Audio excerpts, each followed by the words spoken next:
ditayangkan, iaitu kajian lapangan yang telah dilakukan oleh pelajar hubungan industri tahun 2.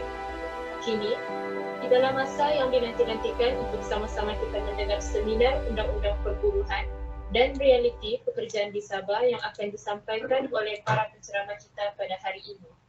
Namun, terlebih dahulu, izinkan saya untuk membaca sedikit latar belakang mengenai penceramah kita pada hari ini.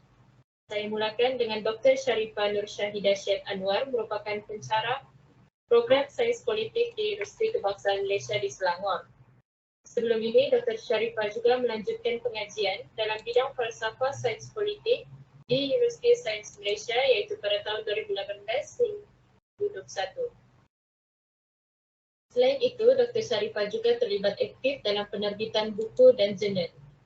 Saya teruskan lagi dengan membaca sedikit latar belakang penceramah kita yang kedua, iaitu Puan Ingrid Liau yang merupakan Setiausaha Agung Kesatuan Pekerja-Pekerja dalam Sabah Timber Workers Union. Puan Ingrid Liau berumur 51 tahun. Beliau bergiat dalam kesatuan dari tahun 2003. Ketika itu, beliau memegang jabatan sebagai Setiausaha Agung untuk Kesatuan Dalaman SFI pada tahun 2003 hingga 2009, kemudian beralih kepada SPIEU pada tahun 2010 sehingga kini. Akhir sekali ialah Encik Bazli bin Basrabi. Sedikit latar belakang mengenai beliau, merupakan pensyarah kanan program sejarah di Universiti Malaysia Sabah. Beliau juga pernah menjadi pengarah lapangan projek ekskavasi Fasa 1 bangunan Datuk Jaafar Muhammad di Johor pada tahun 1995. Selain itu, beliau juga pernah bekerja sama dengan syarikat salvage komersial tempatan yang dikenali sebagai Transis Indria Berhad dan syarikat Saga Horizon dalam projek antarabangsa di Vietnam pada tahun 1997 dan sehingga 1998. Oleh itu, tanpa membuang masa, majlis dengan hormatnya menjemput yang berusaha, iaitu Puan Ingrid Liau, untuk menyampaikan ceramah beliau yang bertajuk Pengalaman Kesatuan Sekerja berkaitan undang-undang. Majlis mempersilakan.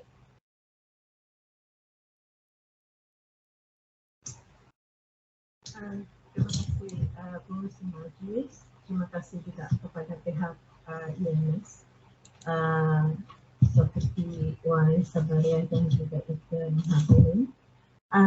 Dan begitu juga dengan pelajar-pelajar dalam jurusan undang-undang perburuhan. Selamat pagi dan salam sejahtera.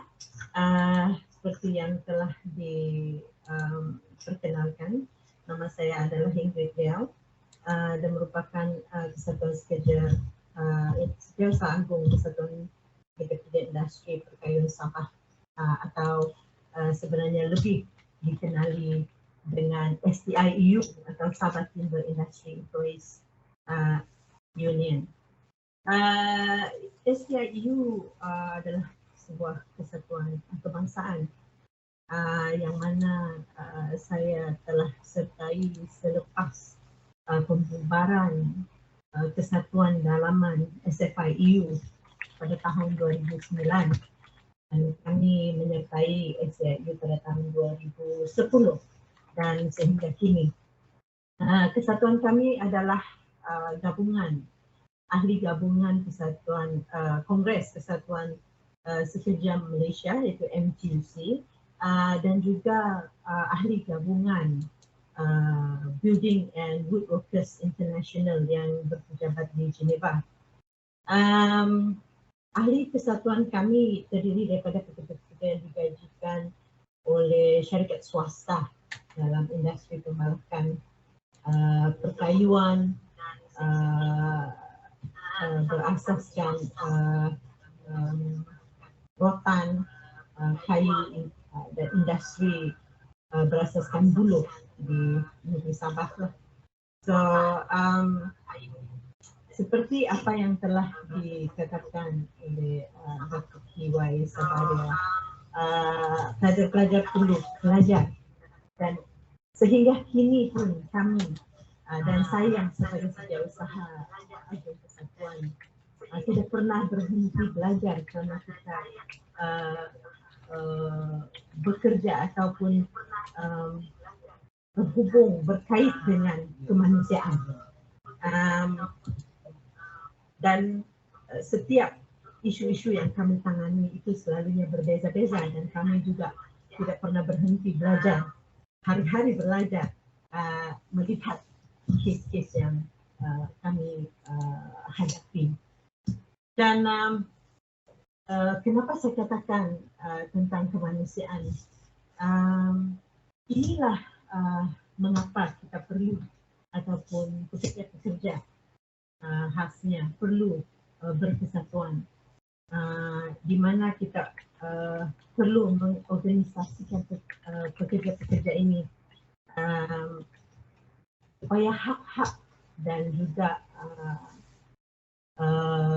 kebajikan mereka itu dijaga atau dilindungi. Macam-macam hak pekerja atau hak atas pekerjaan ini. Tapi yang penting sekali adalah hak atas pekerjaan merupakan hak asasi manusia.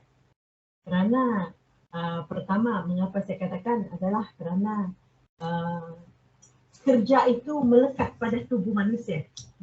Kerja adalah dia adalah bersama-sama dengan kita. Dianya dilepaskan atau difikirkan dilepaskan daripada tubuh manusia. Maksudnya servis yang kita bagikan itu.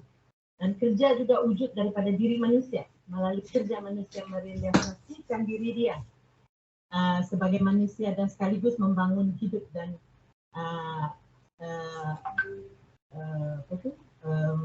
yang lebih manusiawi. Mereka dan hak atas kerja juga merupakan salah satu hak asasi manusia, kerana kerja berkaitan dengan hak atas hidup, bahkan hak atas hidup yang layak.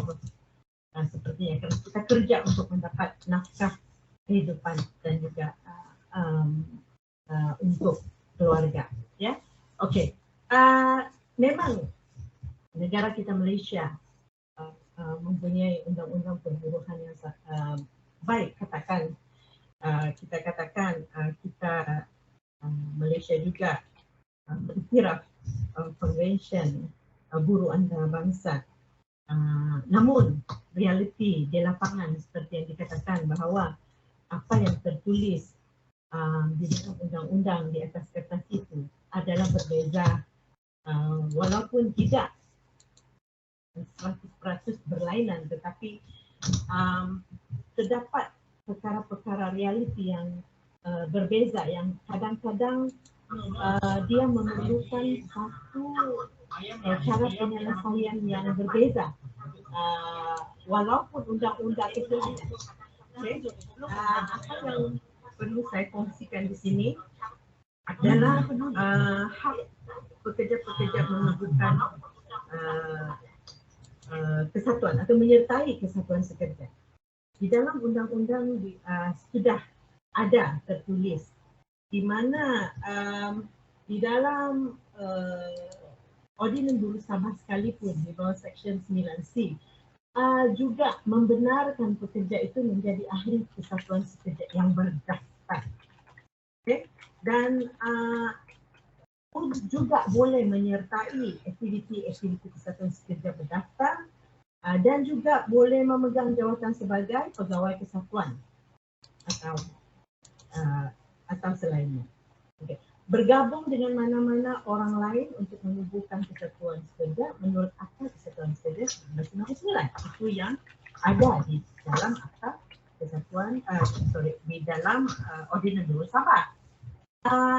Di Akta Perhubungan Perusahaan di bawah Seksyen 4 juga telah jelas memberi kita hak ataupun beri pekerja di mana tiada sesiapa pun yang boleh campur tangan dengan menghalang dan memaksa seorang pekerja atau seorang majikan dalam menjalankan hak untuk menubuhkan dan membantu menubuhkan kesatuan sekerja. Okay. Itu juga jelas, dan begitu juga dengan Akta Kesatuan Sekerja 1999 sendiri, di mana semua warga negara adalah berhak menubuhkan kesatuan sekerja. So, namun begitu, cabaran yang dihadapi di lapangan adalah penubuhan kesatuan pekerja itu atau penyertaan pekerja itu ke dalam kesatuan pekerja itu menjadi sesuatu yang sepertinya bertentangan dengan undang-undang Malaysia atau bertentangan dengan undang-undang yang sah di negara ini, di mana majikan cuba memindahkan hak pekerja itu untuk menjadi ahli kesatuan. Dan ini menjadi satu cabaran besar pada kesatuan di mana kesatuan sekiranya ditubuhkan di bawah undang-undang sah di negara ini.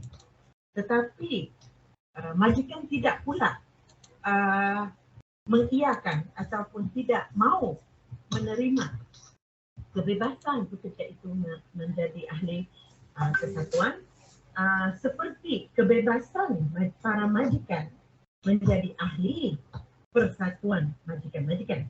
So, itu cabaran dia. Kenapa berlaku? Kerana pekerja-pekerja ini di dalam kuasa para majikan yang menggaji mereka. Maka di sana adalah cabaran kesatuan untuk merekrut ahli-ahli baru di dalam satu-satu syarikat, kerana majikan akan cuba sebaiknya untuk tidak ataupun bagi pihak pekerja mereka untuk tidak membenarkan pekerja mereka menjadi ahli kesatuan, terutama kesatuan yang bukan mereka inginkan ada atau wujud di dalam syarikat mereka.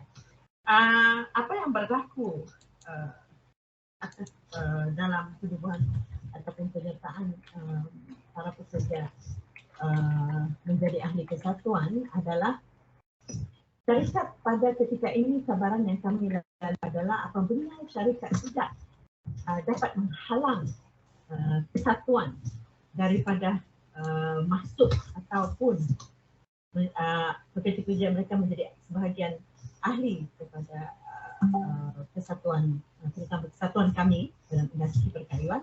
Apa yang para majikan lakukan adalah mereka akan menaja kesatuan atau mereka akan menaja penubuhan kesatuan dalaman. Dalam hal ini pihak kesatuan ataupun pihak kami, kesatuan kebangsaan, kami tidak menidakkan ataupun menghalang ataupun memusuhi mana-mana pihak ataupun kesatuan sekerja dalaman. Kesatuan sekerja itu perlu wujud secara sendirinya oleh pekerja itu tanpa ada pengaruh daripada mana-mana pihak. Dan tapi apa yang berlaku ketika ini ianya adalah berbeza, di mana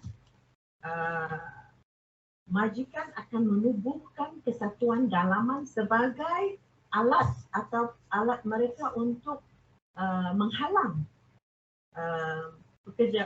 kesatuan lain masuk ke dalam syarikat mereka. So ini adalah satu perkara yang tidak baik. Namun walaupun akal kesatuan sekerja membenarkan penubuhan itu, tetapi perlu dilihat secara holistik.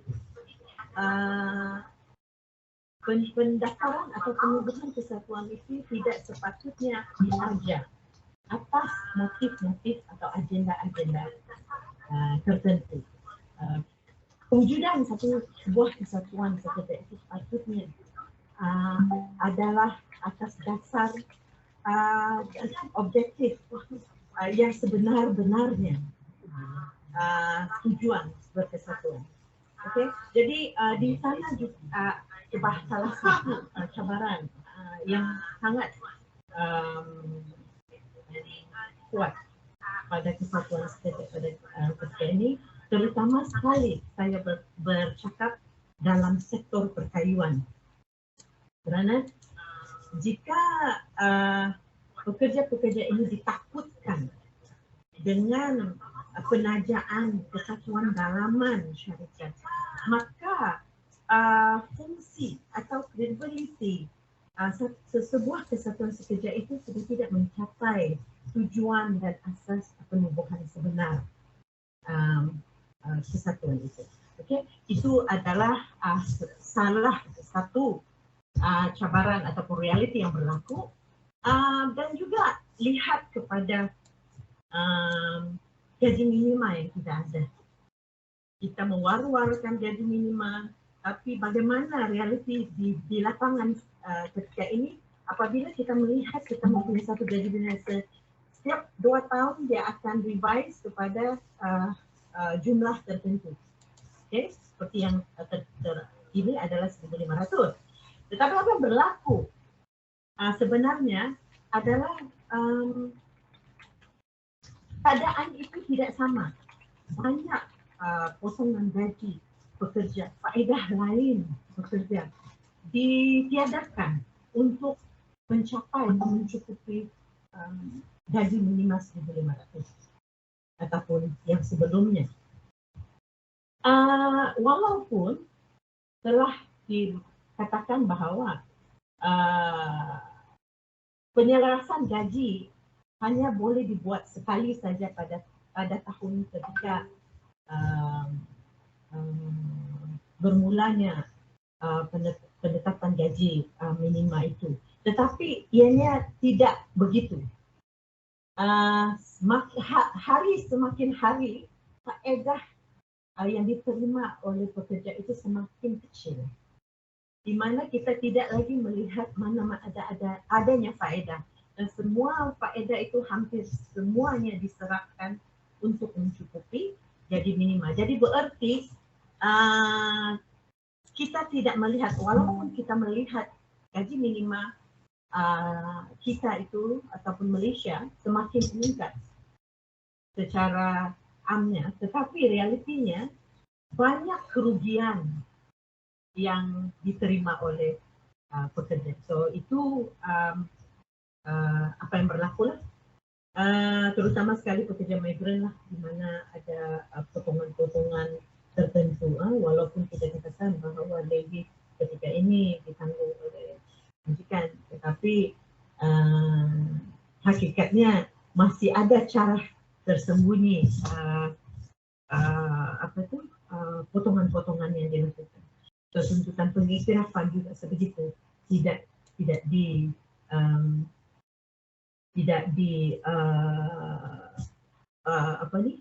tidak memihak sangat kepada pekerja, di mana kita masih menunggu ataupun mengharapkan perubahan di dalam pengiraan panduan pengiraan undi sulit, karena panduan pengiraan undi sulit yang ada sekarang ini adalah sangat menyukarkan pengiktirafan kesatuan sekerja di tempat kerja. So dan juga cabaran kita di dalam tuntutan pengiktirafan, di mana majikan akan cuba mencabar setiap kali ke mahkamah proses tuntutan pengiktirafan itu, dan ini juga menyukarkan kesatuan kerana kos guaman yang tinggi, menyebabkan dan juga proses perundangan yang sangat panjang, dan itu juga benar-benar menekan kesatuan sekerja, kerana pekerja-pekerja tidak mempunyai kos keuangan yang besar untuk mencabar ke mahkamah.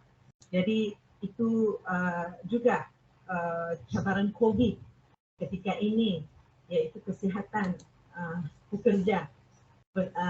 Kebanyakan syarikat tidak mahu memberi cuti bergaji kepada pekerja yang dijangkiti COVID. Jadi banyak isu-isu seperti ini yang persatuan terpaksa mengambil tanggungjawab yang lebih daripada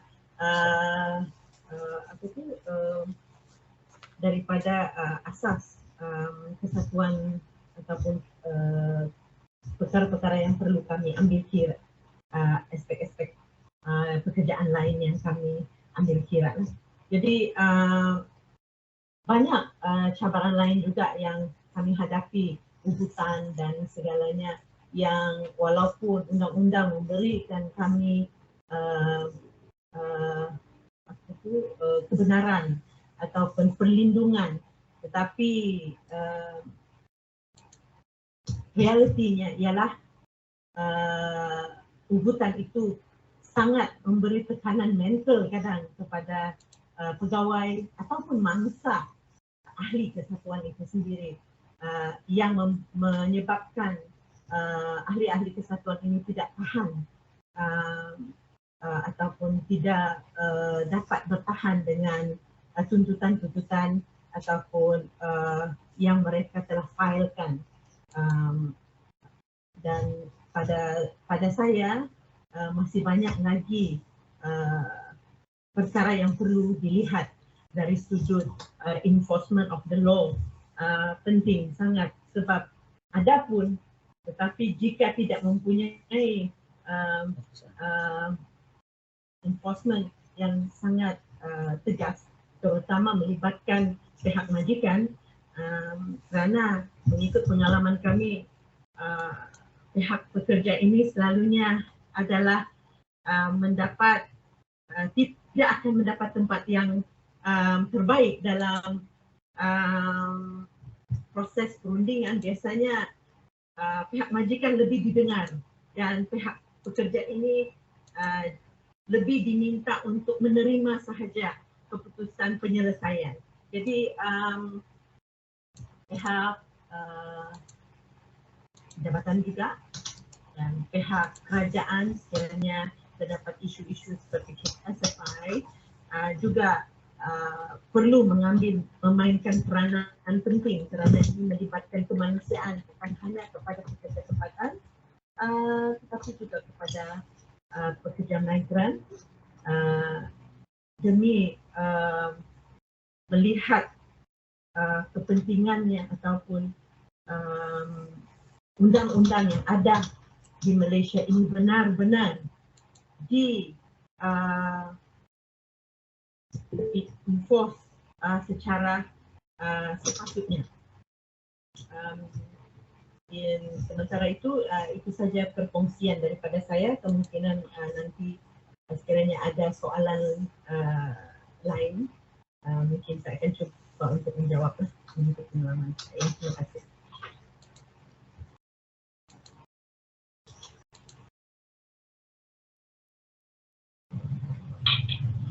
Selanjutnya melakukan ucapan terima kasih kepada Puan Penceramah iaitu Puan Ingrid Liao di atas perkongsian ilmu yang amat bermakna, khususnya kepada pelajar-pelajar yang akan memasuki di dunia pekerja suatu hari nanti.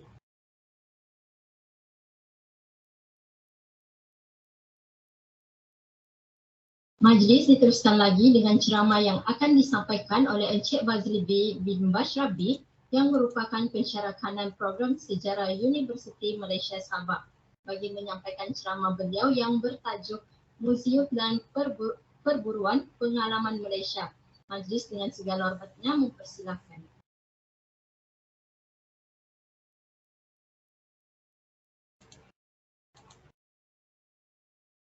Okey, boleh dengar? Boleh, Doktor. Okey, thank you. Okey. Slide tu nampak bukan? Okey. Maklumkan kepada saya kalau tidak nampak slide ya. Okey, Assalamualaikum warahmatullahi wabarakatuh dan selamat pagi kepada semua para pelajar undang-undang perburuhan yang dihormati pensyarah program, pensyarah khusus ini iaitu Dr. Mahadirin dan juga rakan-rakan pembentang. Jadi tajuk yang saya cuba untuk kongsikan dalam masa yang singkat ini adalah mungkin satu tajuk yang sudah terbayang ataupun pernah kita dengar, okay, dalam kalangan anda berkaitan dengan permuziuman dan perburuhan. Tetapi mungkin ramai yang tidak mengetahui tentang kewujudan konteks perburuhan dalam permusiuman di Malaysia. Yang biasanya kalau kita lihat permusiuman dan perburuhan itu banyak terdapat di luar negara. Namun demikian, Malaysia juga tidak kurangnya memiliki museum-museum berkaitan dengan industri khususnya yang secara langsung memamerkan tentang perburuhan itu sendiri. Dan saya cuba untuk membawa satu pengalaman di mana museum itu bukan sebagaimana yang anda fikirkan. Itulah. Okay. Jadi untuk peringkat awal ni saya akan dengan pantasnya mengungsikan apa itu museum yang sebagaimana yang kamu kenali. Okay, ini sekadar untuk knowledge bagi anda untuk melihat bagaimana museum itu membawa akhirnya pada pengiktirafan kepada buruh dalam perjuangan buruh. Dan perlu kita ingat perjuangan buruh ataupun the rising of the labor itu bukan sekadar terhadap hak untuk mendapatkan apa yang ingin diperolehi sebagaimana keadilan itu ataupun berdasarkan perundangan, tapi juga sebagai suatu hak untuk dikirap yang menyumbang kepada ketamadunan manusia. Itu yang kaitannya dengan museum. Walau dengan manapun hak yang diberikan, tetapi kedudukan dalam sejarah, dalam ketamadunan manusia itu, maka perburuhan itu adalah sebahagian. Dan inilah usaha yang dilakukan. Kebanyakannya lah, ada kesatuan-kesatuan buruh di luar negara, yaitu untuk meletakkan peranan buruh itu dalam konteks pembinaan atau sebahagian daripada sejarah manusia. Jadi perletakan itu banyak medium. Salah satu mediumnya itu ialah museum. Jadi museum ini juga kita kaitkan usaha kita dengan Encik Bazli. Ya. Skrin tidak bergerak lah sudah. Oh, okey. Okey sudah kita. Ini masalah. Macam dia nampak skrin kan? Dia masih dalam mode belum view, tapi boleh dulu. Nampak tu. Mungkin tekan yang sebelah kiri tu saja. Ini nampak. Nampak. Jalan. Nampak. Jalan kan? Okey. Ini dalam konteks museum lah. Okey, dalam konteks pengertian museum semuanya dalam bahasa Yunani lah. Jadi museum ni nama sebenarnya kalau dikaitkan dengan Yunani itu nama Dewi Muse. Okey, berhibur sebenarnya konteksnya. Jadi kalau kita fahamlah. Jadi ianya melambangkan ilmu dan kesenian. Itu konteksnya. Jadi museum sudah lama cuma tidak dinamakan museum. Okey, jadi museum itu selalunya dikaitkan dengan pendidikan. Simple pendidikan. Tapi UNESCO dengan ICOM itu salah satu persatuan dalam museum dunia membawa pengertian yang lebih luas tentang museum. Ini museum lah yang dikatakanlah tempat menyimpan barang-barang dalam konteks purba di Babylon. Everything bermula dengan biasanya dengan Babylon lah. Ini museum yang pertama lah dalam arti kata yang sebenarnya menurut pengertian ataupun takrifan UNESCO. Safeguard and preserve the heritage as the whole. Itu museum. Jadi museum ni kita jangan anggap suatu hanya untuk objek. Jadi objek buatan manusia. Museum juga ada untuk semula jadi, ada untuk dokumen. Kadang-kadang dia overlap juga dengan arsip, dengan perpustakaan. Itu another thing, itu birokrasi. Jadi konteksnya di situ. Jadi overlapping selalu berlaku. Okey, itu konteks kalau kita belajar museum berlanjut, tapi kita tidak akan tengok itu, kita akan tengok museum dan perburuhan. Okey. Kita masuk kepada di Malaysia. Jadi peranan museum di Malaysia ini kalau kita lihat baru Jabatan Museum Malaysia. Dulu Jabatan Museum dan Antiquiti. Kemudian dipecahkan dua. Okey. Jabatan Museum Malaysia yang mengendalikan semua museum persekutuan. Okey. Jabatan Warisan mengendalikan pecahan dia lah mengadakan berkaitan dengan perundangan dan penyelidikan. Dan juga ada museum di bawah negeri. Dan ada museum di bawah syarikat-syarikat. Okay. Museum di bawah syarikat ini sebenarnya bukan baru di Malaysia. Yang terbaik museum di bawah Saim Dabi. Nah, itu antara yang terbaik lah di Pulau Keri. Dia punya usaha dalam preserve, dia punya industri getah itu sendiri, kelapa sawit dan buruh itu sendiri, dan segala teknologi itu suatu yang mungkin tidak ada promosi dalam kalangan kita. Okay. Untuk mengetahui bahwa wujud museum berkaitan dengan perladangan dan industri sendiri dan perburuan itu sendiri. Which is one of the best, Saim Dabi. Okay. Dan museum-museum yang lain lah. Dia ada museum-museum yang berkaitan dengan contohnya berkaitan dengan pembalakan dan perlombongan. Biasa kita dengar perlombongan. Okay. Tapi museum swasta yang terbaik ialah museum Saim Dabi. Okay. Terbaiklah. Itu jadi museum kita ada museum federal, state, swasta dan persendirian. Jadi tugas museum seperti biasalah, museum mampu memelihara warisan sejarah budaya dan alam semua jadi. Jadi konteks museum sebenarnya ialah pendidikan, simple. Nah, kalau kita untuk menyimpan objek, kita jadi orang keramat lah, kolektor. Nah, dia akan jatuh ke tahap ke bawah. Kolektor is kolektor, it's hobby. Okay. Jadi yang penting pendidikan itu luas. Encik Basri, screen coba tekan yang nomor sekarang masih nomor 2 lagi. Oh iya, saya sudah bergerak sudah ni. Nomor 4 kan, coba. Bergerak sudah kan. Dah tekan yang tak payah full screen sebab tekan dalam okey. Sekarang nomor 6 sudah. Okey, 6. Yang ini bergerak kan? Tekan tu je lah nanti. Okey, masih. Kalau yang ini saya boleh monitor. Ya. Kalau yang screen tu susah kan, dia lambat. So dia.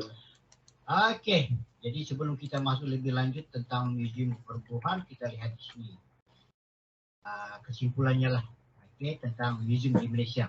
Jadi museum itu berkaitan buruh dan industri sudah lama wujud. Dan saya akan kongsikan nanti. Khususnya di bawah pentadbiran MN, Jabatan Museum Malaysia, Persekutuan dan Negeri. Terdiri daripada museum khusus. Jadi kita ada museum khusus tentang industri dan perburuhan. Ataupun galeri khas yang menonjolkan peranan buruh dan konteks apa itu industri. Khususnya dalam sektor perombongan, sebab itu yang paling tua lah, pertanian, pembalakan dan perikanan. Okay. Ini semua. Tapi kita belum ada museum berkaitan dengan kertas. Kertas lah. Tapi kita ada museum khas tentang pembalakan. Dan itu di Semak. Mungkin dalam konteks bukan museum lah. Dia lebih kepada galeri. Ini di bawah pentadbiran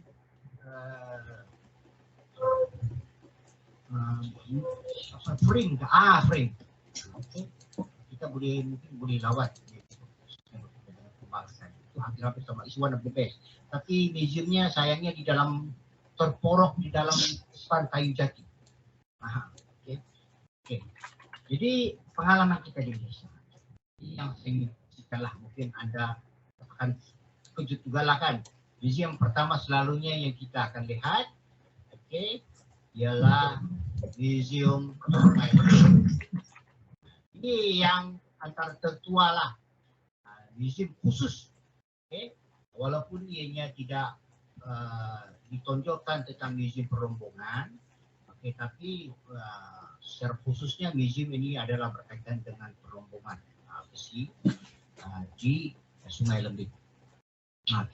Jadi konteks pendidikan yang diberikan, di samping mungkin kita preservation lah, pemeliharaan warisan berkaitan dengan industri dan buruh. Ditonjolkan oleh museum ini. Walaupun sangat jauh lah untuk kita lawat sebab dia bukan urban museum. Dia lebih kepada rural museum. Sungai Lembing mungkin orang faham lah di mana letaknya kan. Jadi cara dia tonjolkan itu bukan sekadar memberi maklumat melalui dokumen, artifak apa semua, diorama, Kita ada nampak diorama di sini, ada model-model berkaitan menunjukkan bagaimana pekerja-pekerja melakukan produksi. Tetapi juga kita berpengalaman. Nah, ini yang jarang museum berilah. Mungkin kerana fasiliti dan kekangan atau unsur keselamatan. Jadi di sini pengunjung boleh berpengalaman bagaimana menaiki gerabak pekerja, contohnya masuk ke dalam tunnel, terowong-terowong, ataupun berjalan dalam terowong-terowong. Jadi kalau kita lihat di sini bukan sekadar di luar negara saja kamu boleh mengalami pengalaman berjalan dalam terowong bawah tanah. Di Sungai Lembing dia ada juga. Ya di konteks di Labuan ada, tapi pengalaman berjalan di dalam terowong itu sangat mengerikan lah. Kalau yang ini selesa, lebih selamat, budak kecil pun boleh turun dalam terowong.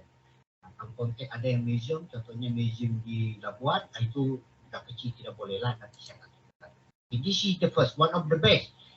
Museum berkaitan dengan industri dan perburuhan, pengiktirafan lah, di samping menyumbang kepada produk pelancongan untuk di next, Pahang juga, sebab Pahang ini terkenal dengan perlombongan. Dia ada dua lombong situ, satu di Sidising, satu di Tenjong. Ini ceritanya panjang, very complicated. Jadi walaupun museumnya kecil, berbanding dengan Sungai Lembing, tapi cukup memberi maklumat. Okay. Sebab sini lombong emas, okay, dan juga besi. Okay. Dan ditemukanlah satu lain yang daripada lombong Sungai Lembing tadilah, dan dia ada tinggalan-tinggalan yang telah dapat diselamatkan. Jadi Pahang juga. Okay. Kemudian museum perlombongan di Perak.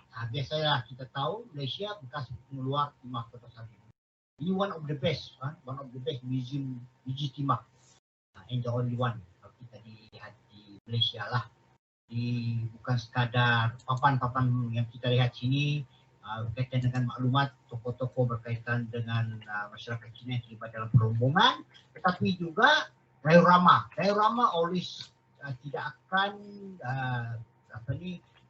tidak akan terpisahlah dalam konteks permusiuman, sebab ianya memberi visual yang lebih baik berbanding dengan membaca. Okay. Kita nampak tidak perlu banyak-banyak bahasa, kita boleh nampak. Jadi di sini dioramanya cukup baik daripada kehidupan buruh itu, dari rumah di kedai sampai mereka bekerja. Dan pekerjaan itu banyak jenis lah, sama ada mendulang ataupun menggunakan pancutan air. Jadi pengunjung dapat berpengalaman dengan situ. Jadi whole in whole kalau kita lihat di sini, penonjolan buruh itu harus dipahami bahwa mereka adalah pemain utama, okay? Dan juga pemain utama yang walaupun tidak ada kesatuan ketika itulah, dia lebih kepada kelompok fungsi-fungsi lah, kita panggil dalam bentuk pride. Ini zaman biji timah lah. Tetapi juga macam Yak Ahloy itu antara one of the tokoh yang penting dalam biji timah. Ini perlombongan. Itu juga yang di bawah. Ansong buruh ni Ansong people lah, Ansong hero yang tidak mempunyai nama. Kalau dalam konteks sejarah kita panggil dia sejarah bawah lah, sejarah sosial. Ini perjuangan historian Prancis, okay, yang menunjukkan golongan tidak ternama dalam sejarah. Jadi buruh ini adalah golongan yang tidak ternama dalam sejarah. Jadi yang banyak kita baca ialah tokoh-tokoh yang diataskan. Oke, ini Perak. Okay, Perak Kampar. Ini one of the best. Plantation Museum Sami Jabi, ini swasta. Yang tadi itu semua kecuali yang ini. Okay, ini swasta. Okay, Malaysian Smelting Corporation. Okay, yang ini swasta juga. This is one of the best. Okay, berkaitan dengan plantation industry. Kalau kita lihat ini bangunan kolonial yang sudah dikonserv. Jadi ini dia punya center pada museum tersebut. Okay. Semua alat diberikan, ditonjolkan di situ. Diorama dia macam museum yang lain-lain tadi itulah. Tapi diorama dia lebih kecil-kecil, lebih bentuk model macam di atas ni. Berbanding dengan museum Kampar tadi itu itu human size. Ini human size. Okey, ini human size. Yang ini model lah, kecil-kecil. Okay. Pendekatan dia lebih ke arah itu. Dan itu juga semua peralatan daripada yang digunakan oleh bawahan sampai kepada golongan-golongan pentadbiran lah. Kalkulator. So, apa yang dapat diselamatkan? Sebab inilah objek yang digunakan oleh pekerja. Tapi Sami Dabi dia bagus. Dia daripada atas pengurus sampai bawah, everything ditonjolkan. Okey, dalam konteks ini. Dan dia ada dikira oleh Badan Warisan Malaysia. Okay, salah satu NGO Malaysia berkaitan dengan heritage mengiktiraf usaha yang dilakukan oleh Sami Dabi. Jadi contohnya usaha yang kalau kita lihat yang ini. Ini pun sebahagian juga rumah-rumah bekas manager, banglo lah. Di bawah kompleks Sami Dabi ini dia banyak dia ekoturism. Dia ada akademi situ. Akademi Sami Dabi punya akademi. Jadi dalam kompleks itu sebahagiannya mempunyai tinggalan berkaitan dengan warisan. Kerana Purokeri ini di special place sebab dia senang diurus. Sebuah kompleks. Kita banyak ladang. Okay? Kita banyak ladang kan. Tapi yang ini lebih kepada research facility. Jadi kalau untuk dibangunkan tu agak lebih orang kata ekonomik dan lebih baik lah berbanding dengan ladang-ladang Sami dan yang lain. Ini contohnya lah. Okay? Ini daripada 10 banglo. Bayangkan 10 banglo dia preserve. Macam mana komitmen Sami Dabi ini terhadap warisan dia. Ya kita boleh datang di sini. Ini bukan tertutup pengunjung boleh datang ke Pulau Keri. Tapi kebanyakannya kalau kita lihat ini tidak. Kita sendiri pun tidak tahu kan. Kalau yang kita tahu cuma museum negara dan museum-museum besar di hadapan. Sedangkan kita banyak lagi museum-museum yang memberi pendidikan. Museum yang mengiktiraf ansong hero dalam industri. Ada sebenarnya. Yang museum besar, kita bisa museum negara, banyak tokoh-tokoh yang ternama di situ. Jadi tokoh-tokoh yang mereka yang ansong ni yang tidak ternama ni ada. Bukan tiada, ada. Jadi konteks ini mungkin belajar sejarah pun dalam program sejarah pun tidak selagi mereka tidak belajar pengurusan sumber warisan mereka tidak tahu dalam konteks kedudukan bagaimana industri adalah sebahagian daripada warisan Malaysia. It's part of our heritage. Memanglah ini zaman kolonial dahulu tapi kita kena ingat kolonial itu yang di bawah ni masyarakat dan marhain. Okey, itu di Semenanjung. Yang ada di dekat dengan kita Sabah, Labuan lah, Museum Cimdi. Ini kalau mau kunjung. Okey juga museum ini di bawah Jabatan Museum Malaysia, di bawah federal lah. Federal punya entiti. Antara museum yang besar di Labuan. Kamu boleh melihat diorama, boleh baca maklumat, boleh berpengalaman dalam memasuki terowong-terowong yang dibenarkan, yang tertentu saja. Di terowong di Labuan itu banyak yang agak berbeda dengan terowong di Sungai Lembing. Okay. Ini kerana konteksnya sebab Lombong di sini agak pendek usianya, jadi ini tidak sebagaimana yang digambarkan dalam Sungai Lembing. It's not properly lah. Banyak yang sudah tertimbus. Okay. Sebab pernah berlaku kemalangan besar melibatkan Lombong ini yang mengorbankan pekerja-pekerja Lombong. Dan kalau kita lihat kalau kamu menariknya, perburuhan di Labuan, tidak ramai yang tulis selain daripada konteks sejarah. Macam mana mereka ni kebanyakannya banduan, banduan yang serve dan bekerja sebagai buruh. Dan kehidupan mereka itu sendiri sukar untuk kita bayangkan bagaimana susahnya. Ada yang melarikan diri, ada yang it's a very sad story lah. Rombongan is a very sad story. Kalau ini saya katakan Yang kamu nampak di atas, dia menyumbang kepada ekonomi zaman kolonial. Tapi kalau kamu lihat dalam konteks buruhnya, itu very sad story. Nah, itulah yang saya ingin kongsikan lah. Okay, dalam bila kita lihat tentang buruh, industri dan sejarah. Sejarah dari atas memang dia menyumbang kepada kemakmuran zaman kolonial. Tapi sejarah dari bawah itu adalah sejarah hitam. Why? Mungkin di zaman itu tidak ada kesatuan. Tapi kehidupan di zaman itu. Jadi what is the sad story? Itu kena tengok dalam konteks hubungan industri lah. Okay. Hubungan industri melihat yang boleh menganggap apakah ini bertentangan dengan the labor law ataupun the labor right. Okay. Akhir sekali kalau kita lihat, kita sudah habis perlombongan. Kita lihat pula, ini satu. The only one. Museum Nelayan Tanjung Balau, Kota Tinggi. Ada museum nelayan, mengiktiraf tentang peranan nelayan dan industri perikanan. Okay. Dalam konteks khususnya sini Johor. Okay. Johor, kalau kita lihat di Tanjung Balau ini, di antara penumpang awalnya, pelajar saya juga di sini, bekas pelajar saya jadi kurator yang pertama, yang awal di situ.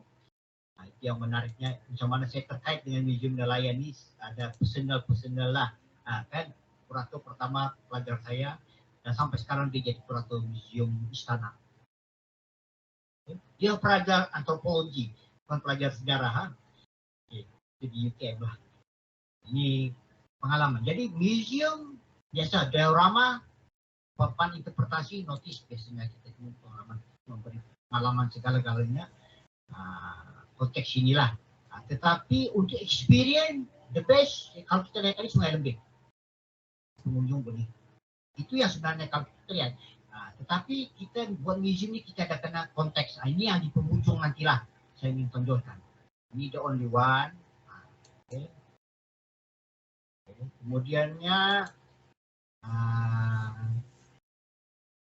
selepas kamu lihat museum-museum ataupun pengalaman kita di Malaysia ni, banyak yang saya tonjolkan khusus.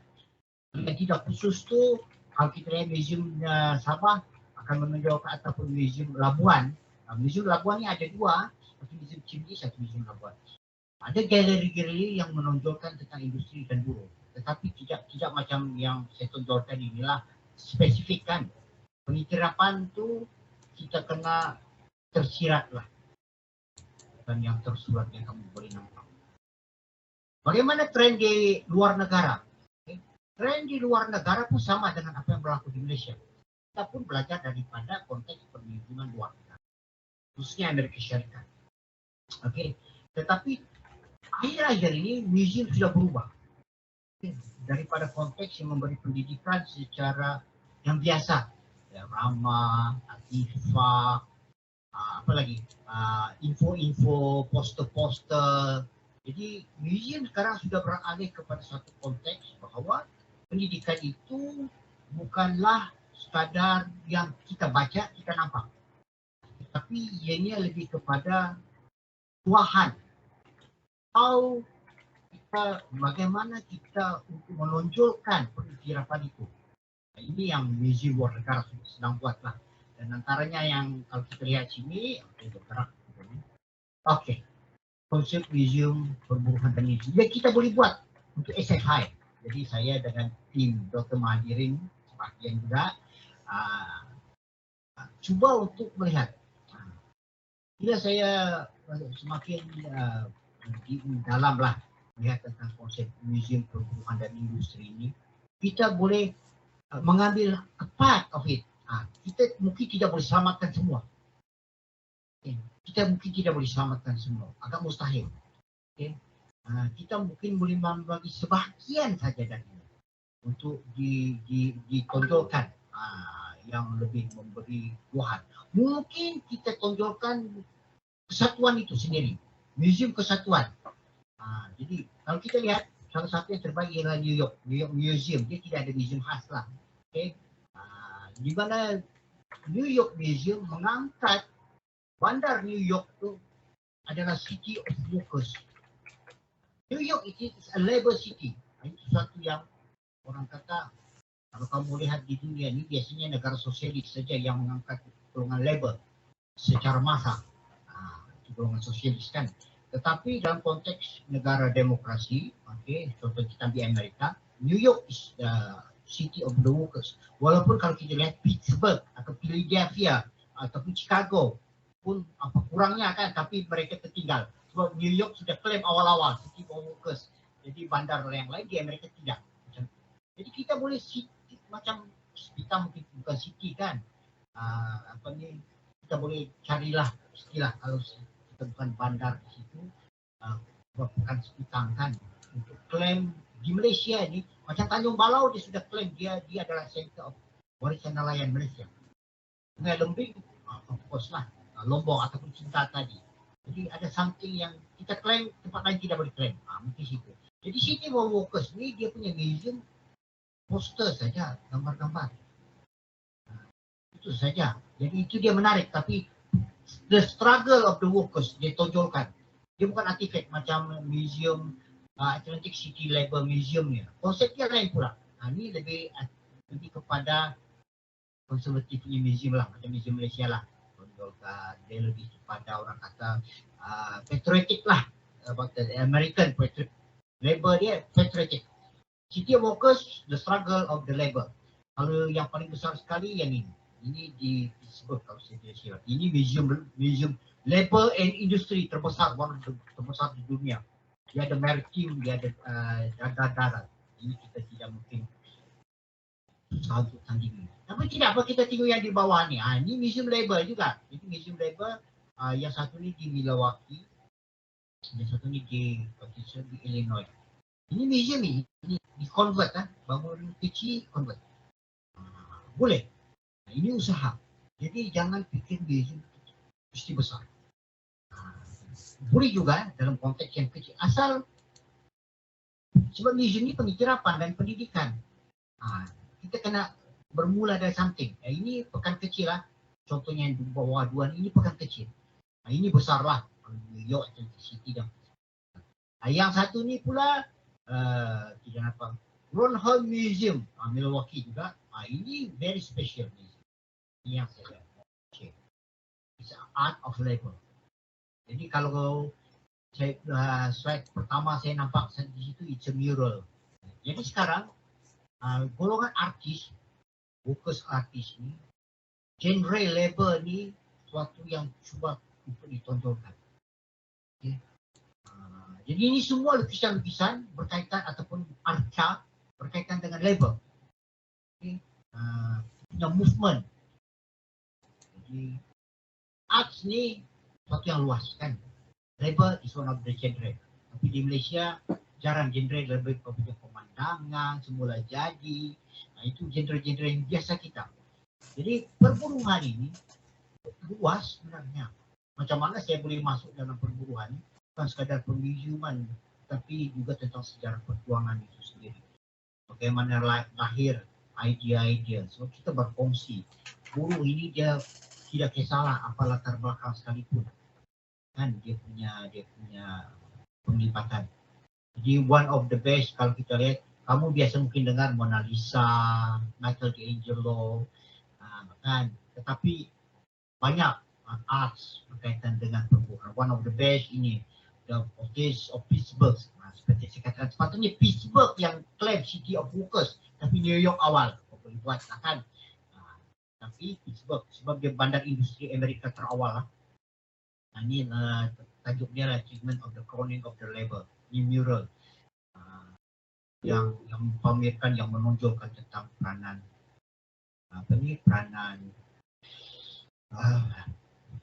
buruh. Itu pengalaman di luar lah, lebih luas. Kalau China punya, saya tidak kongsikan negara sosialis. Of course lah, sebab negara sosialis mengangkat labor itu lebih tinggi. Itu sudah semestinya. Tapi ini lebih kepada negara-negara yang mengamalkan demokrasi pun mengangkat labor. So tidak salah. So persepsi dulu bila angkat labor sosialis. Angkat labor sosialis. Kalau kamu baca mana-mana buku lah, sebab penonjolan di situ. Tapi kena ingat, labor juga adalah perjuangan bagi masyarakat demokrasi. Bukan saja masyarakat sosialis. Itu yang kita kena ubah. Kalau kita dulu cakap bila sosialis, Banten. Sosialis, lambang-lambang kesatuan atau parti-parti politik berkaitan dengan sosialis, arah kiri. Selalu kita tinggal. Demokrasi ada juga kiri. Bukan sekadar sosialis juga kan. Itu kena paham. That is politik berkaitan dengan label. Itu satu benda yang lain. Tapi khusus ini ada law, label kan. Politik label lain lagi. Itu pun menarik juga. Jadi sebenarnya saya melihat kesatuan ini lebih kepada politik of label. Jadi dalam konteks bagaimana kita kongsikan kepada umum yang lebih menarik adalah Okey. Itu sajalah dalam masa yang singkat ini yang saya cuba kongsikan. Terima kasih kepada moderator. Majlis mengucapkan terima kasih kepada Encik Bazri bin Bashrabi atas ceramah yang disampaikan oleh beliau tadi. Baiklah, majlis diteruskan lagi dengan ceramah daripada penceramah jemputan khas yang terakhir, iaitu Dr. Sharifah Nur Syahidah Syed Anwar selaku pensyarah kanan program Sains Politik Universiti Kebangsaan Malaysia. Tajuk ceramah yang disampaikan ialah pengalaman kajian terhadap Kesatuan Banding Malaysia Indonesia. Majlis dengan segala hormatnya mempersilakan. Okay, Assalamualaikum. Boleh dengar suara saya? Boleh, Doktor.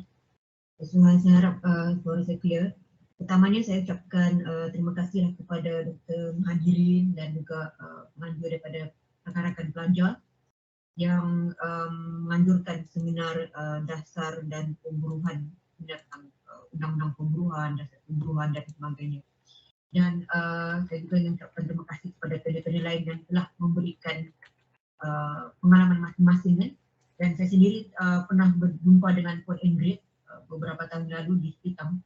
Jadi saya sebenarnya rasa segan untuk berada di sini sebab beliau mempunyai pengalaman yang lebih luas berbanding saya fikir kita semua di sini. Sebab beliau adalah orang yang terlibat secara langsung di lapangan secara praktikal. Kalau kami ni yang pensyarah mungkin lebih kepada teori, mungkin lebih kepada teori dan intelektual. Tetapi Puan Ingrid sendiri saya rasa orang yang terlibat secara langsung. Jadi banyak yang kita boleh pelajari dan saya secara pribadi berharap kawan-kawan yang ada di sini dapat mengambil pelajaran ataupun iktibar daripada apa yang telah dikongsikan oleh Puan Ingrid. Dan salah satu perkara yang saya rasa penting untuk kita take note di sini adalah kepentingan untuk menganggotai kesatuan kerja. Jadi mungkin kawan-kawan nanti setelah selesai pengajian dan mungkin akan masuk ke alam pekerjaan di mana-mana bidang sekalipun, mungkin di bidang sumber manusia, bidang perbanking, banking dan sebagainya, mungkin juga perlu untuk menganggotai kesatuan kerja. So, kita sudah belajar tentang kepentingan, tentang undang-undang. So harapnya selepas ini kawan-kawan juga akan menjadi anggota kesatuan kerja dalam mana-mana bidang sekalipun. Itu yang kita perlu take note lah di dalam benar ini kan. Sebab kita kan hanya setakat ini tapi juga kita akan melanjutkan di masa yang akan nanti. Dan suka untuk saya bertanya juga kalau saya dijemput di mana-mana webinar ataupun seminar yang berkaitan dengan pekerja. Soalan pertama yang saya akan tanya kepada pelajar, khususnya kepada tamu daripada pelajar adalah tentang sejarah 1 Mei. Mungkin kawan-kawan pelajar tahu tidak sejarah 1 Mei? Sebab ada yang saya tengok ada yang tahu di luar lah, bukan di sini tapi di pengalaman-pengalaman kelas ada yang tahu, ada yang kurang tahu. Mungkin kawan-kawan pelajar tahu tidak sejarah 1 Mei? Kenapa 1 Mei itu dijadikan sebagai public holiday ataupun cuti umum di Malaysia dan di negara-negara lain? Mungkin ada kawan-kawan yang mungkin boleh bagi pandangan sama ada secara audio ataupun di chat box.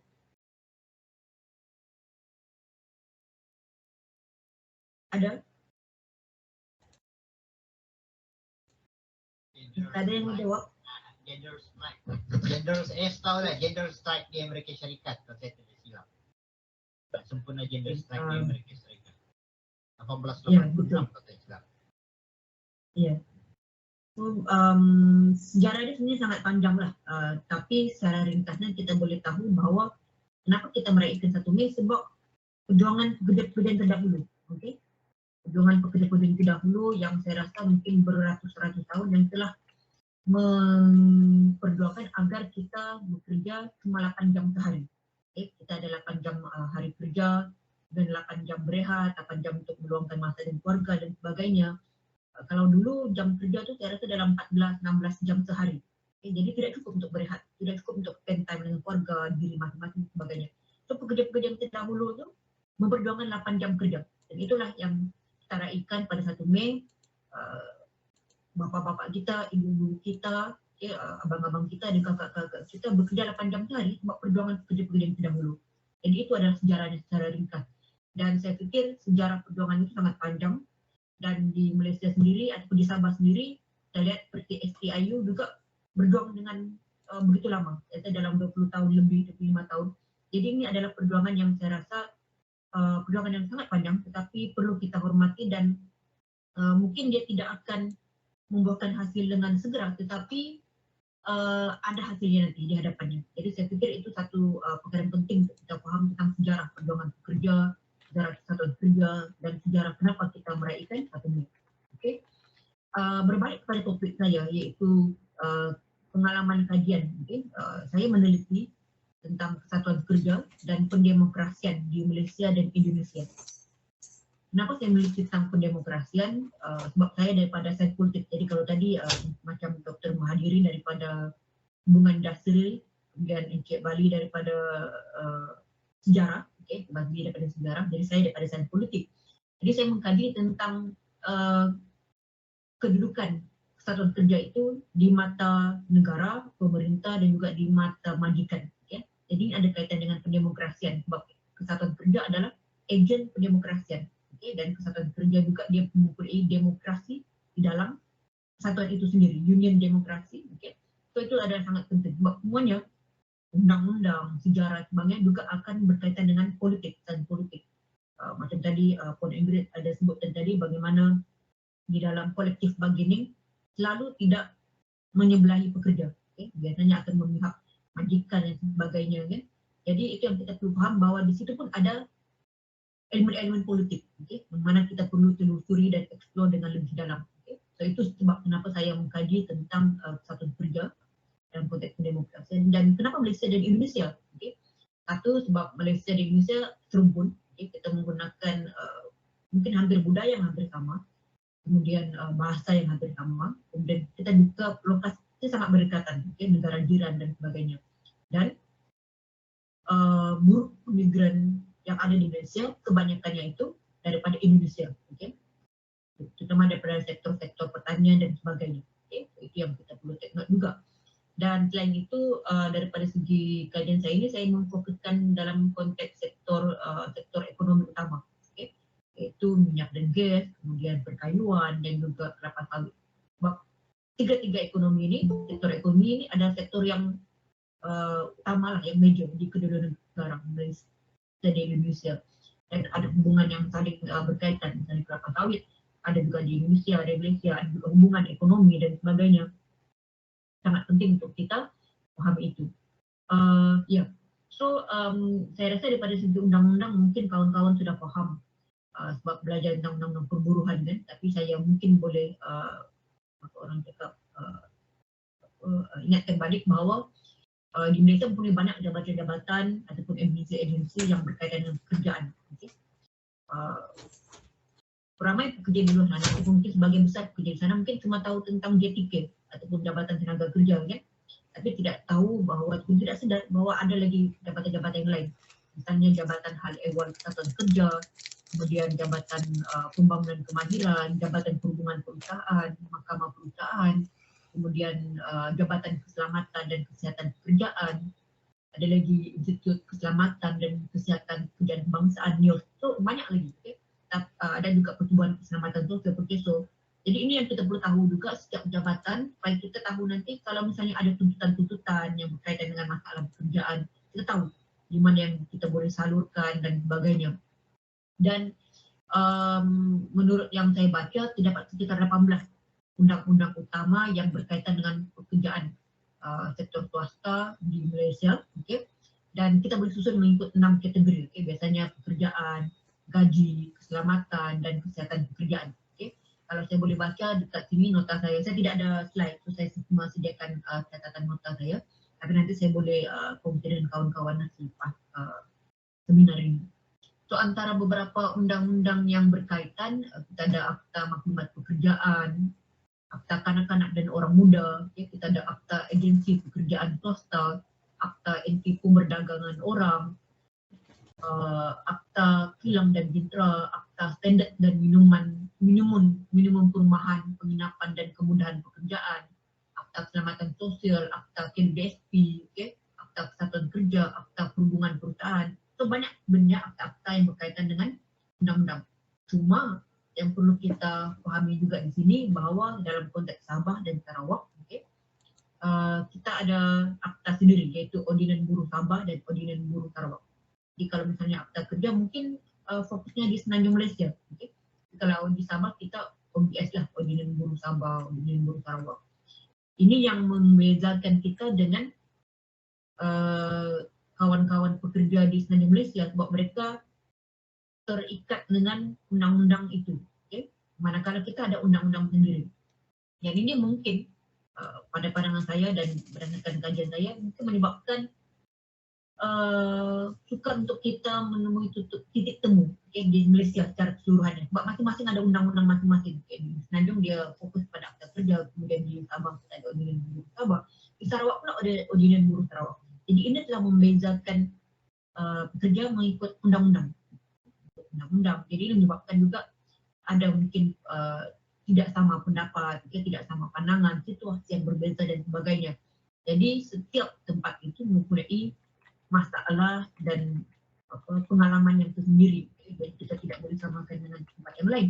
Dan kekurangannya solidariti. Misalnya apa yang terjadi di Sabah, mungkin kawan-kawan di Semenanjung Malaysia dia tidak tahu ataupun kurang tahu ataupun tidak mahu tahu sebab berbeza undang-undang dan sebagainya, kan berbeza situasi dan sebagainya. So itu menyebabkan ada perbezaan daripada segi undang-undang, pengalaman dan sebagainya.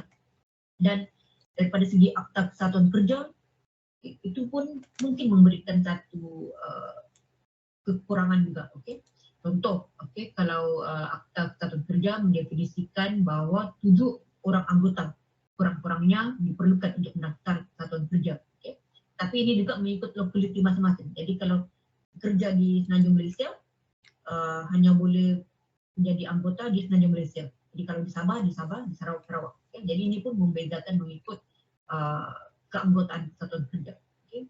So ini pun satu perkara yang mungkin kita perlu lihat juga dan kita perlu nilai. Dan di Malaysia juga terdapat 2 jenis kesatuan kerja, iaitu kesatuan kebangsaan dan juga kesatuan dalam syarikat. Dan ini juga dibezakan mengikut apa yang disebut tadi, mengikut trade, mengikut pekerjaan ataupun industri yang serupa. Ini secara legality atau secara undang-undang berkaitan dengan kesatuan kebangsaan, ada kesatuan dalam syarikat ataupun company union. Tetapi daripada segi pendemokrasian, daripada segi sains politik, kita melihat bagaimana ada sebenarnya 2 jenis kesatuan kerja. Yang pertama, kesatuan kerja kuning ataupun yellow union, yang mana dia sangat dekat dengan majikan, mungkin dia hanya melakukan kerja-kerja kebajikan, mungkin seremonial, mungkin buat majlis-majlis hari raya, family day dan sebagainya, itu yellow union. Tapi kita ada satu lagi iaitu union ataupun kesatuan kerja tulen, yang mana saya rasa sangat dekat dengan pekerja. Ada saja masalah pekerja, berkaitan dengan pekerja, dia akan memperjuangkan, dia akan sentiasa berpihak kepada pekerja. So ini yang sebenarnya kita cari di dalam konteks Malaysia sebenarnya, kesatuan kerja yang tulen, yang akan memperjuangkan apa saja itu berbangkit dalam konteks pekerjaan. Dan dalam konteks sains politik juga kita melihat bagaimana kesatuan kerja tulen ini yang diperlukan kerana ia akan berkembang menjadi gerakan buruh. Jadi pada pandangan saya, kesatuan kerja itu berbeza dengan gerakan buruh. Sebab kesatuan kerja itu ada kesatuan kerja kuning yang tidak akan ada potensi untuk menjadi gerakan buruh. Tapi kesatuan kerja tulen, dia ada potensi untuk menjadi gerakan buruh. Sebab gerakan buruh dia sangat besar. Dia akan mobilisasi massa, dia akan melibatkan bukan saja pekerja, mungkin mahasiswa, NGO dan sebagainya. Dan ini yang saya rasa agak kurang di Malaysia. Sebab kalau di Indonesia, saya bandingkan dengan Indonesia, di Indonesia ada gerakan buruh. Ada juga kesatuan kerja kuning, tapi ada juga kesatuan kerja tulen dan ada gerakan buruh. Sebab itu kalau kita tengok ketika mereka ada kaitan dengan isu pekerja, mereka akan selalu turun ke jalan, buat demonstrasi, memorandum, mesyuarat, diskusi dan sebagainya. Jadi gerakan buruh mereka sangat kuat kalau kita bandingkanlah dengan Malaysia. Dan dalam konteks Malaysia juga ada banyak isu yang kita boleh lihatlah, yang ada kaitan dengan undang-undang dan ada juga kaitan dengan pengalaman-pengalaman sosial di negara kita dan masyarakat di negara kita. Misalnya tadi Puan Ingrid juga ada sebut tentang isu pekerja migran. Jadi pekerja migran sebenarnya ada hak untuk menganggotai kesatuan kerja, tapi mereka mungkin takut untuk jadi anggota kesatuan kerja sebab takut dipecat, takut dipulangkan balik ke negara asal dan sebagainya. Dan apatah lagi ada pekerja-pekerja tempatan yang mungkin ada prejudis terhadap pekerja migran. Nah, ini yang perlu kita tangani juga, masalah mungkin perkauman, masalah prejudis, stereotip dan sebagainya. Sebab sama-sama sebenarnya bekerja. Tidak kisahlah pekerja migran atau pekerja tempatan, tapi kita perlu tengok bahawa sama-sama adalah pekerja. Mungkin mendapat pendataan yang sama, ketidakadilan yang sama dan sebagainya. Jadi perlu ada solidariti di antara migrant workers dan juga local workers, supaya mereka boleh masuk dalam satu kesatuan kerja, bersuara, menjadi kukuh dan sebagainya. Sebab ada pepatah yang mengatakan bahawa kalau lidi, kalau satu batang lidi kita boleh patahkan kan, tapi ketika kita kumpul menjadi satu banyak lidi, agak susah untuk dipatahkan. Jadi saya rasa itu yang menjadi kelemahan-kelemahan kerja kita di Malaysia secara umumnya. Dan di sebalik itu kita tengok dari konteks politik dalam 2-3 tahun yang kebelakangan ini kita mengalami perubahan kerajaan yang ternyata agak banyak kali kan. Pilihan raya negeri ada beberapa kali, kemudian Perdana Menteri berubah dan sebagainya, menyebabkan ada dasar-dasar yang cuba dipindah tetapi tidak dapat dipindah ataupun mengalami lambat delay dan sebagainya kan. Misalnya kemarin cuba untuk memindah akta pekerjaan, akta kesatuan kerja, menyeragamkan undang-undang pekerjaan, tapi delay sebab berlakunya perubahan Perdana Menteri dan Raya dan sebagainya. Jadi saya fikir ini pun perlu kita lihat juga bagaimana pihak atasan, pemimpin, politician dan sebagainya juga telah memberikan kesan kepada pekerja. So ini yang perlu kita pahami juga. Sebenarnya ia akan menggaskan pekerja, menggaskan kesatuan kerja dan sebagainya. Dan satu lagi kesedaran pekerja untuk berkesatuan. Jadi kalau kita lihat daripada segi statistik, saya fikir dalam tempoh beberapa tahun yang lalu sama statistiknya. Anggota kesatuan kerja sangat kurang. Daripada segi kadar kesatuan kerja juga saya rasa dalam kurang daripada 10, mungkin 9%. Jadi 9% itu sangat kurang, sangat kecil. Kalau kita bandingkan dengan jumlah pekerja kita yang saya rasa berjuta-juta pekerja, jadi perlu kita pahami bagaimana ini juga telah memberikan kesan kepada pendemokrasian. Sebab kalau negara yang demokrasi seharusnya membenarkan anggota kesatuan kerja, membenarkan penubuhan kesatuan kerja. Jadi lebih ramai yang akan join kesatuan kerja, lebih ramai yang akan berminat join kesatuan kerja. Tapi ini yang kurang di negara kita. Tidak ada ataupun kurang kesedaran kerja untuk berkesatuan. Dan ini yang perlu kita lihat juga. Kenapa? Sebab di Malaysia masalahnya ataupun inti utamanya terjadi adalah pada ketika penubuhan kesatuan kerja. Mau menumbuhkan kesatuan kerja pun susah, apatah lagi mau beraktivisme kesatuan kerja. So itu yang menjadi satu perkara yang sangat penting. So kita move pula kepada Indonesia. Jadi kalau Indonesia dia ada Kementerian Ketenagakerjaan, ada beberapa lagi lah agensi-agensi yang berkaitan, misalnya pembinaan pelatihan dan produktivitas, pembinaan penempatan tenaga kerja, hubungan industrial dan jaminan sosial tenaga kerja, badan perencanaan dan pengembangan tenaga kerja, itu banyak. Dan ada 15 undang-undang pekerjaan utama. Kalau tadi Malaysia ada 18, kalau Indonesia ada sekitar 15. Namun yang baiknya undang-undang di Indonesia itu semua sama. Dia tidak mengira provinsi, kabupaten, kota. Jadi dia semua untuk semua tempat lah. Kalau Malaysia kan tadi berbeza, tapi kalau Indonesia dia berbeza provinsi, kabupaten dan kota. Okey. Dan daripada segi yang lain, kalau kita lihat undang-undang sama, cuma perbezaannya sedikit ada daripada segi penguatkuasaan gaji minimum. Kalau di Indonesia gaji minimum dia berbeza mengikut provinsi dan kabupaten. Jadi kita ada UMP ataupun upah minimum provinsi dan juga UMK, upah minimum kabupaten atau upah minimum kota. Dan ini adalah beranan mengikut jenis industri, pertumbuhan ekonomi, kos taraf hidup dan keperluan hidup layak di setiap provinsi, kabupaten ataupun kota. Dan siapa yang akan menetapkan UMP ni? UMP ni akan ditetapkan oleh Kabinet. Kabinet ni macam mayor ataupun mayor, macam wali kota kan, kalau di Indonesia. Tapi pada dasarnya kadar UMK, kadar di kota, gaji minimum di kota itu lebih besar daripada UMP, daripada provinsi tadi. Jadi biasanya sebab tadi UMP lebih kecil kan, jadi biasanya UMP ni akan digunakan di kabupaten atau kota, sebab dia akan ambil yang lebih kecil, sebab dia mungkin belum mampu lah mengikuti DIY ataupun standard UMK, so dia akan ambil yang terkecil. So ini yang mungkin sedikitlah perbezaan daripada konteks undang-undang ataupun gaji minimum. Dan kalau di Malaysia kita ada 7 orang yang boleh menganggotai, minimum 7 orang menganggotai kesatuan kerja, tapi kalau di Indonesia kurang-kurangnya 10 orang. Tapi yang baiknya juga di Indonesia, kita boleh bentuk dan kita boleh wujudkan federasi kesatuan kerja dan konfederasi kesatuan kerja.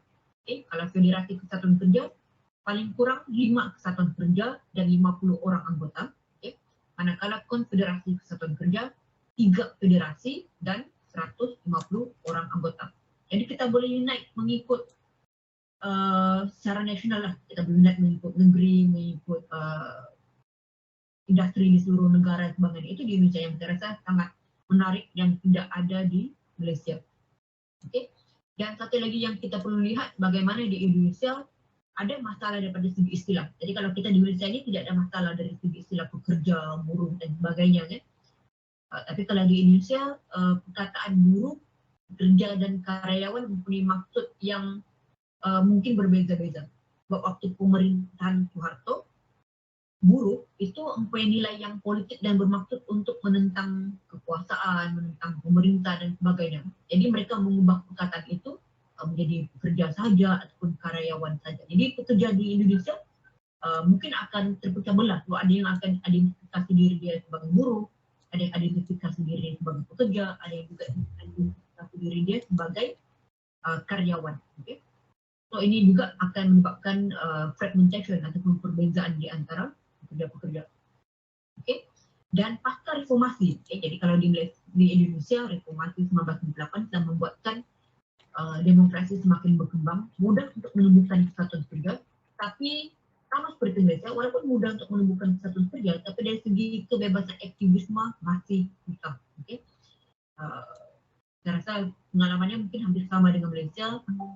Di Ubud, di siasat, investigasi, intimidasi, kemudian ada intern, kalau di Malaysia seberang, tapi kalau di Indonesia ada intern yang akan mengintip pergerakan-pergerakan pekerja, pergerakan-pergerakan pekerja dan sebagainya.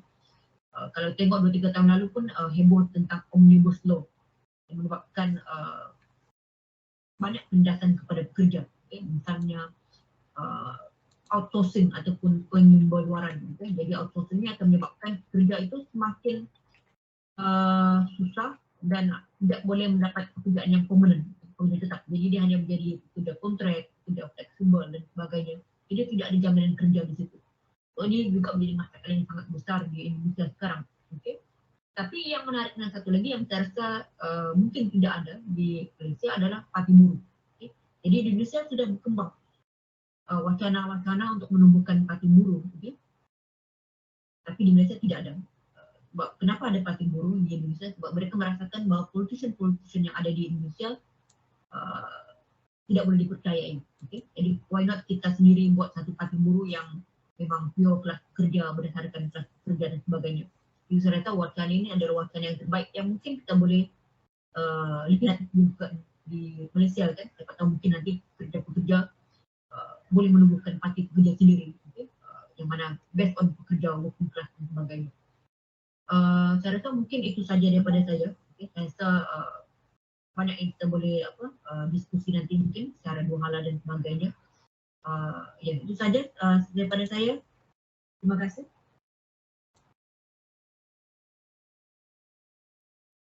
Majlis merakamkan ucapan terima kasih kepada Dr. Sharifah Nur Syahidah Syed Anwar atas perkongsian ilmu yang disampaikan sebentar tadi. Sesungguhnya seminar yang dijalankan pada hari ini sangatlah memberi pelbagai manfaat kepada para pelajar dan orang awam yang bakal bekerja suatu hari nanti. Seterusnya,